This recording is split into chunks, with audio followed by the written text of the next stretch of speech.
और अब एक खास बात, देश सहित पूरा विश्व नोवेल कोरोना वायरस रूपी महामारी से जूझ रहा है। कई शहरी क्षेत्रों में धारा 144 लगा दिया गया है। ऐसे में आरजे रमझाझर भी आपसे अपील करता है, बिना कारण घरों से ना निकलें, समय समय पर हाथ अपना साबुन से जरूर धोएं और बेवजह फैल रही अफवाहों से दूरी बनाए रखें। यकीन माने, भारत सरकार सहित शासन प्रशासन इस महामारी को जड़ से उखाड़ने में जल्द ही कामयाबी पालेगी।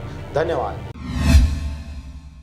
नमस्कार, आप देख रहे हैं आरजे रमझाझर और मैं हूं पुखराज सिंह। कोरोना वायरस के प्रकोप से बचने धारा 144 लगाई गई है, जिसका कड़ाई से पालन करने सख्त निर्देशित किया गया है। लेकिन कुछ लोगों के द्वारा 144 धारा का खुलेआम उल्लंघन किया जा रहा है, वहीं उन पर पुलिसिया कार्रवाई भी की जा रही है। इसी कड़ी में सरगांव थाना क्षेत्र अंतर्गत ईटा भट्टा संचालक के ऊपर ताबड़तोड़ कार्रवाई किया गया है। क्या है पूरा मामला, देखिए इस रिपोर्ट में। आपको बता दें कि 144 धारा का उल्लंघन करने वालों पर पुलिसिया कार्रवाई लगातार की जा रही है। लोगों में वायरस का भय नहीं दिख रहा, जिसकी वजह से लोग अपने घरों से बाहर बेवजह निकल ही रहे हैं और रोजी रोटी की तलाश में अपने जान को जोखिम में डाल रहे हैं। जी हां, कुछ ऐसा ही मामला सामने आया है मुंगेली जिले के सरगांव थाना अंतर्गत ग्राम सावदपुर में, जहां पर सरगांव निवासी जमुना के ईटा भट्टा में तकरीबन 20 से 25 मजदूर एक साथ काम कर रहे थे, जिसकी शिकायत ग्रामवासियों ने थाना सरगांव में किया है। मामले की गंभीरता को समझते हुए थाना प्रभारी संजीव कुमार ठाकुर ने तत्काल टीम बनाकर ग्राम पंचायत सावदपुर रवाना हुए और वहां पहुंचकर ईटा भट्टा में कार्य कर रहे मजदूरों को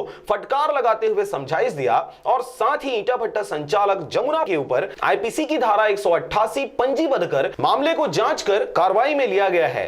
सावदपुरा करके गांव है यहाँ पे थाना क्षेत्र अंतर्गत, वहाँ पे श्रीमती जमुना पाड़े के द्वारा मजदूरों से मजदूरी के दर पे काम कराया जा रहा था, जो कि अभी कोविड-19 कोरोना वायरस संक्रमण से महामारी फैलने की आशंका बनी हुई थी।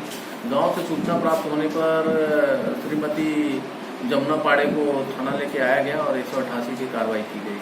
अब देखने वाली बात होगी, लॉकडाउन की स्थिति में लोग अपने जान को जोखिम में डालकर रोजी रोटी की तलाश में लोग बाहर भटक रहे हैं, जिसे शासन की ओर से कब तक राशन सामग्री मिल पाती है और बेवजह सड़कों पर निकल रहे लोगों के ऊपर अंकुश लगाया जाता है। श्रीमती जमुना पाड़े के ईटा भट्टे में लगभग 25 से 30 मजदूर एक साथ एक पास होकर काम कर रहे हैं। आईपीसी की धारा 188 आईपीसी का मामला पंजीबद्ध किया गया, जिसमें मानव जीवन को संकट उत्पन्न करने का कृत्य करना होना पाया जाता है, जिसके संबंध में 188 आईपीसी की धारा पंजीबद्ध की जाती है। वहाँ पे मिट्टी थी, जिसमें मिट्टी से उन लोग ईटा बना रहे थे, तो जब्त करने लायक कोई सामग्री था नहीं जिसे जब्त किया जा सके। सरगांव से राजकुमार यादव के साथ नारायण बंजारे की रिपोर्ट, आरजे रमझाझर।